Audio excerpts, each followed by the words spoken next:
एक गांव में कुंदन नाम का एक लड़का रहता था। कुंदन बहुत गरीब था और जब वो केवल 17 बरस का था, उसके माँ बाप की मृत्यु हो गई थी।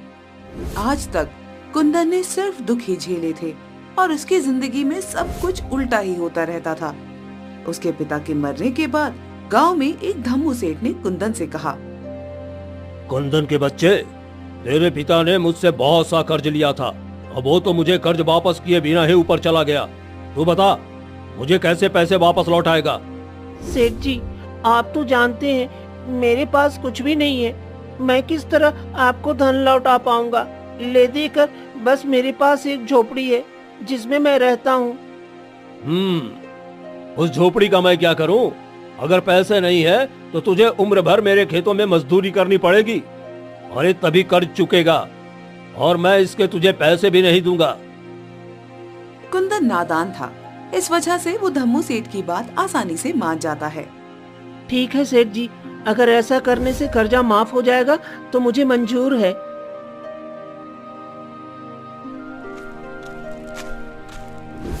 फिर क्या था, कुंदन धम्मू सेठ के खेतों में मजदूरी करने लगता है। दिन भर वहाँ मजदूरी करने के बाद धम्मू सेठ कुंदन को सिर्फ रात का खाना ही देता था और वो भी सिर्फ 2 सूखी रोटियां।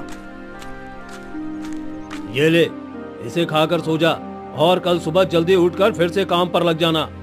सुबह पैर पसार कर सोते मत दिखाई देना, वरना तेरी खैर नहीं। जी सेठ जी।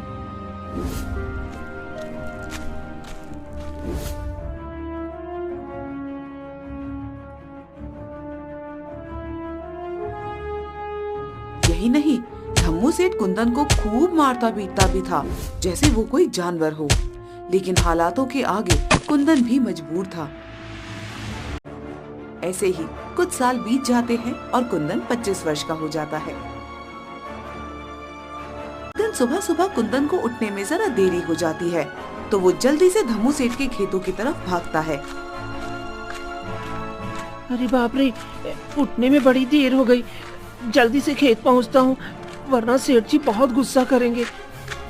जैसे ही कुंदन खेत में पहुंचता है, वो देखता है कि धम्मू सेठ लाठी लिए गुस्से में उसका इंतजार कर रहे थे। उन्हें ऐसे देखकर कुंदन बहुत घबरा जाता है। सेठ जी, माफ कर दीजिए सेठ जी, उठने में जरा देर हो गई, आइंदा कभी नहीं होगा। अच्छा, माफ कर दूं? अरे एक बार माफ करूंगा ना तो तू बार बार यही गलती दोहराएगा। सजा तो तुम्हें मिलनी ही चाहिए। तू क्या चाहता है? तू घर में आराम करे और मैं खेतों में काम करूं? रुक, अभी बताता हूं तुझे। इतना कहकर सेठ कुंदन को बेरहमी से पीटने लगता है। वैसे तो कुंदन हमेशा सेठ जी की मार खा लेता था, क्योंकि उसे लगता था कि सेठ जी के अलावा उसका इस दुनिया में कोई है भी नहीं। लेकिन आज कुंदन सेठ जी को जवाब देते हुए कहता है, बस करिए सेठ जी, कितना पीटेंगे? रात में आप ही ने मुझसे खेतों में देर तक काम करवाया, इसीलिए तो मुझे घर लौटने में देरी हुई थी और इसी वजह से मैं सुबह जल्दी नहीं उठ पाया। तो भला इसमें मेरी क्या गलती है? सेठ जी कुंदन का ऐसा जवाब सुनकर बौखला जाते हैं। ओ, तो तू क्या चाहता है कुंदन? गलती किसकी है? हाँ, मेरी? अरे तू तो अपने माँ बाप को भी खा गया और अब मेरे टुकड़ों पे पलकर मुझसे ही जबान लड़ाता है। जा निकल जा मेरे खेतों से। जब भूखे मरेगा तब आएगा मेरे पास ही लौटकर। सेठ की ऐसी कड़वी बातें सुनकर कुंदन की आंखों में आंसू आ जाते हैं। ठीक है, मैं जा रहा हूँ। वो खेत छोड़कर सीधा गांव के बाहर की तरफ भागने लगता है।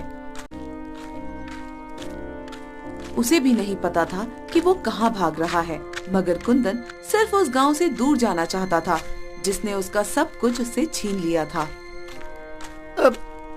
अब कभी वापस नहीं लौट कर आऊंगा, चाहे जैसे मुझे अपना गुजारा करना पड़े। ये सब सोचते हुए भूखा प्यासा कुंदन एक जंगल के पास पहुंचता है और वहाँ एक पेड़ के नीचे बैठकर रोने लगता है। लेकिन तभी उसे झाड़ियों के पास से कुछ आवाज सुनाई देती है। अरे, ये आवाज कैसी? कहीं कोई जंगली जानवर तो नहीं? हे ऊपर वाले, अगर ऐसा हुआ तब तो ये मेरा अंत है।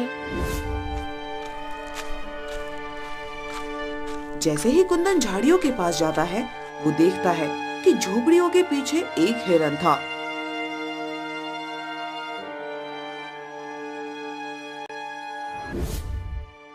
कुंदन हिरन को प्यार से सहलाते हुए कहता है, ओह, तो वो तुम थे।